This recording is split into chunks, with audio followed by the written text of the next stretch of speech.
ครับในดินแดนล้านนาโบราณนั่นนะครับมันกว้างใหญ่ไพศาลนะครับนับตั้งแต่สุโขทัยเนี่ยนะครับไปถึงปูนนะครับ12ปนาเมืองจีนบนนะครับแม่มามีหลายเผ่าพันธุ์นะครับที่อาศัยในแคว้นนี้นะครับก็อันอย่างเช่นนะครับไตยวนไตลั่วไตลื้อไตเขินไตยองนะครับแม่มาเปิ่นใจ อักษรหรืออักขระเดียวกันนะครับเขียนสื่อสารกันนะครับเห็นไหม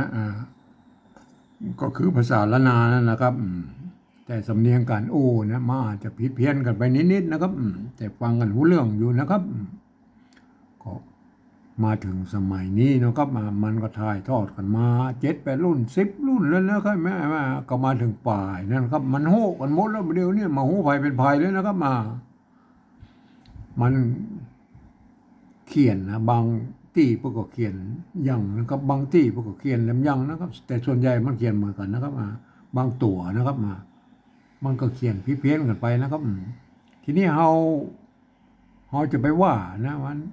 ฝ่ายนั้นเขียนผิดฝ่ายนี้เขียนถูกนะครับก็เราไม่ต้องไปว่ากันแล้วนะครับไม่ต้องไปว่ากันนะครับ เรามาวิเคราะห์ตามหลักภาษาละนาแล้วก็แบบวันนี้เรามาถึงคำว่าสวรรค์นะครับสวรรค์นะสวรรค์สวรรค์นั่นนะก็มันก็ไม่ใช่ภาษาบาลีนะครับไม่ใช่ภาษาบาลีเพราะไม่ใช่นะครับมาสวรรค์นะครับอันมันก็มาอาจจะมาจากภาษาไทยนะครับภาษาไทยพวกก็เอามาจากภาษาอื่นๆเหมือนกันนะสวรรค์นั่นนะสวรรค์ชั้นฟ้านะเฮาก็เลยเอามาเขียนตัวไว้นะครับสวรรค์นะครับสวรรค์แล้วก็เอามาดูเลยนะครับคำว่าสวรรค์นะมันมาจากไหนก็จังเด้อมันอยู่ในภาษายืมเอาภาษาอื่นมาก็แล้วกันนะครับสวรรค์นะครับแต่เฮามาในในล้านนาในปนก็อ่า รุ่นหลังๆนะรุ่นแรกๆบอกค่อยมีนะครับสวรรค์นะรุ่นหลังๆประมาณปลายๆเนี่ยเพิ่นจะเอามาเขียนกันนะครับเพิ่นก็เอามาจากภาษาไทยนะเอามาเขียนนะครับสวรรค์นะครับสวรรค์นะครับก็ถ้าจะเขียนแยกมันก็เอาตัวว่ากับมันก็เอาไว้ตั้งนอกนี่ก็ได้นะครับเห็นไหมสวรรค์นะครับตัวหน้ามันสะนะครับสวรรค์วันไม่ยุงนอกนี่ก็วันมันมาวันนะครับมัน เปิ้นจะยืมเอาตัววะมาเป็นตัววะนะครับเห็นไหมมันก็เลยเอามาซ้อนทั้งรูปนี่มามันก็เลยกันซ้อนกันได้นะครับหลักการซ้อนมันก็เป็นหลักการซ้อนของภาษาบาลีนะครับแต่มันไม่ใช่บาลีนะครับมันเอาหลักการภาษาบาลีมาใช้บ่ได้นะครับมันคำซ้อนตัวสะตัววะเนี่ยมันก็มีนะครับในบาลีนะครับ อย่างเก้นสวากขาโตอย่างมันเนี่ยนะสวากขาโตอย่างมันเนี่ยสวากอันนี้นะมันก็ซ้อนกันได้นะครับแต่เปิ้นก็เอามันไม่ใช่ภาษาบาลีแต่เปิ้นก็เอาหลักการบาลีมาเขียนนะครับสวรรค์นะครับสวรรค์สวรรค์นะครับอันสะกดด้วยตัวหน้านะครับเห็นไหม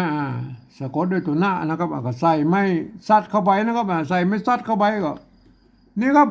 สวรรค์นะครับสวรรค์นะครับ สวรรค์นะก็สวรรค์นะทีนี้เพิ่นก็จะเอาอันตัวหน้านะครับ เมื่อสะกดอยู่ตรงบนนะครับเปิ้นบอกว่าเขียนเป็นตัวละแตนนะครับในหลักการภาษาลีเปิ้นว่าอย่างอันอะไรแม่อันเปิ้นก็คืองามให้หน่อยนะครับคล้ายๆคือมันสวรรค์ไทยนะครับ สวรรค์ไทยมันมีตัวขะนะครับตัวกะนะครับตัวคอควายเนี่ยมันมีตัวคอควายกะลันนะตัวสวรรค์นะสวรรค์ไทยนะครับเปิ้นก็เลยเอาตัวกะมาซ้อนทั้งรูปนี่คือมันเป็นแล้วก็ใส่ไม้คอไม้เลขเก้าไม้จะคู่นะครับก็ไม้จะคู่ก็คือละห้ามนี่แหละครับเห็นไหมเปิ้นจะใส่เห็นไหมได้เลยเห็นไหม การเขียนของภาษาละนาละการมันมาอย่างนี้เห็นไหมเปิ้นก็เขียนอย่างนี้เนี่ยสวรรค์นะครับเห็นไหมบางที่เปิ้นก็ว่าอย่างนี้เนาะครับบางที่เปิ้นก็อ่าเปิ้นก็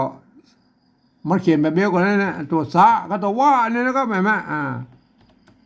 สวรรค์นะครับสวรรค์นะครับเห็นไหมสวรรค์ บางที่เพิ่นก็เขียนอย่างนี้นะครับแม่อันเปิ้นว่าอัน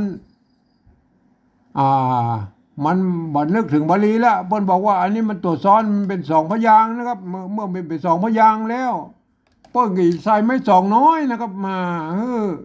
กำกับไว้นะครับอย่างนี้นะครับเพื่อให้รู้ไว้ว่าไอ้ตัวสากับตัวว่านี่มันแยกกันเป็นสองพยางค์นะครับอ่านว่าสวรรค์นะครับสวรรค์นะครับตัวแรกนี่จะเปิ้นบ่ใส่นะครับเปิ้นก็เปิ้นก็เอาหลักการภาษาบาลีมาเขียนนะครับก็สุดแล้วแต่นะครับก็บางครั้งเฮาก็หันว่าบ่ใส่ไม่สองน้อยนะครับแบบนี้นะบางครั้งเปิ้นบ่ใส่ไม่สองน้อยอย่างนี้ก็สุดแล้วแต่นะครับก็มันมีถึงสองอย่างนะหลักฐานในโบราณนะครับเปิ้นเขียนกันมาอย่างอี้นะครับมันเฮาก็ว่าไปตามนี้นะครับอ่านว่าสวรรค์นะครับสวรรค์นะครับทีนี้เฮามาถึงว่าอันมันยากนะครับการเขียนภาษาละนานะแต่ไม่ใช่ยากตอนที่ว่าเฮาไปขยายความเมื่อคนอุ่นนี่หูนี่หันตัวนี่ก็อันนี้มันยากกว่านี้แหละครับมันยากกว่านี้แหละครับเฮาจะต้องเอาภาษาอื่นๆมาเขียนนะครับภาษาอื่นๆที่เขียนนะใกล้เคียงภาษาละนาที่สุดก็คือภาษาไต้นะครับภาษาไทยนะครับป้นเกิดมาจากที่เดียวกันนะครับก็คือจากป้อขุนรามคำแหงนี่นะครับแม่ก็มันก็แยกสายกันไปมันก็ใกล้เคียงกันที่สุดแล้วนะครับอันผมเองนะผมได้ใช้หลักการปริวัติภาษาเนี่ยแบบของสภาวัฒนธรรมมหาวิทยาลัยเชียงใหม่นะครับเปิ้นตกลงเอาไว้เมื่อปลายปี28นะครับเปิ้นตกลงเอาไว้ว่านะครับการที่เอาภาษาไทยมาปริวัติเป็นภาษาละนาได้นะก็มีอยู่3ระดับนะครับ3แบบนะครับแบบที่1เปิ้นจะเอาไว้เขียนลักษิลาจารึกเอกสารสำคัญในโบราณนะครับเฮาบ่อู้ถึงแล้วนะครับเฮามาอู้ถึงแบบที่2เลยนะครับอันแบบที่2นั้นนะครับเปิ้นบอกว่านะครับคือยืมเอาอักษรไทยนะครับมาปรับเทียบนะครับคือเป็นอักขระละนานะครับแล้วก็ประกอบกรรมขึ้นมากับแบบภาษาไทยนะผสมประสานกันไปนะครับบางครั้งไม้หรือสระมันบ่ตรงมาตัดกันก็สามารถบูรณะกำซับได้นะครับแม่ก็คือมันหน้าตามออกแบบไทยๆนะครับแต่เวลาอ่านนั้นท่านต้องนึกถึงว่าไอ้กรรมเหล่านั้นเป็นอักขระละนานะครับต้องคนอื่นๆทั่วไปบ่สามารถมาอ่านได้นะครับอันมันจะผิดเพี้ยนสำเนียงนะครับก็เรามาก้อยแล้วแบบที่3เฮาก้อยอู้กำนะครับแบบที่2นะครับแบบที่2เอาตัวสอเสือนี่นะครับมาเทียบเป็นตัวสะเห็นไหมตัววะนะครับมีตัววะทั้งรูปนี่เห็นไหมไม้ซัดก็คือไม้หันอากาศนะครับไม้พัดนะครับอันตัวละนี่แม่ตัวละตัวนี้แม่ตัวละนี่มันเฮาฮู้แล้วว่าเปิ้นเอามันเปิ้นเขียนเต้นตัวหน้านะครับเฮาก็ใส่ตัวนอนหนูนะครับแม่ตัวหน้านะครับนี่ตัวหน้านะตัวกะเห็นไหมตัวกะกับตัวคอควายนะครับเห็นไหมยืมคอควายมาเป็นตัวกะนะครับมีไม้ละห้ามนะครับมีละห้ามก็คือตัวกะลันเนี่ยไหมได้อะไรไหมอันนี้เทียบมาเนี่ยไหมอันนี้เทียบมานะครับเห็นไหมอันตัวที่2นะครับอันตัวที่2ก็เหมือนกันนะครับตัวสะนะครับตัววะนะครับเห็นไหมวะก็วะแหวนนะตัวสะก็ตัวสอเสือนะครับไม้หันอากาศก็เนี่ยไม้ซัดกับไม้หันอากาศนะตัวไม้สองน้อยนี่แม่ไม้สองน้อยนี่เปิ้นแสดงไว้บ่ได้ว่าอัน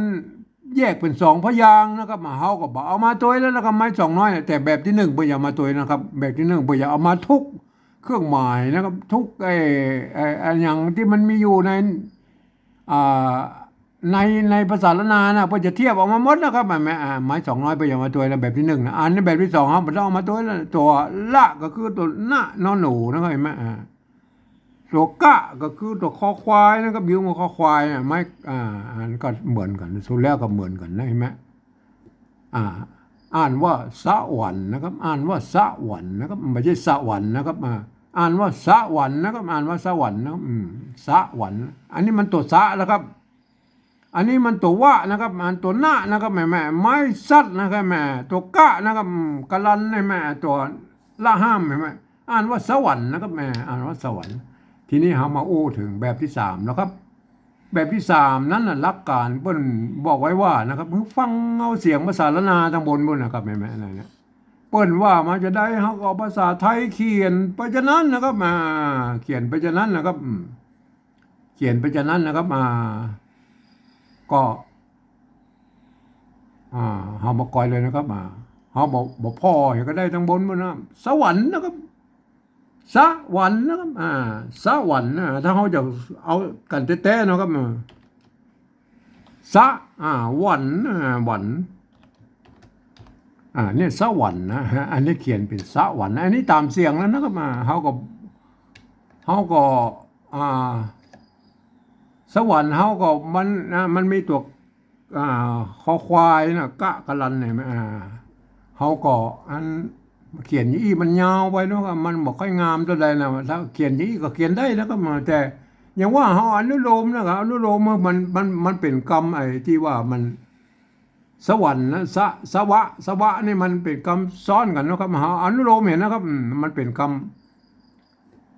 สองพยางค์แต่มันอยู่ใกล้ๆกันนะครับมันอ่านเป็นสวรรค์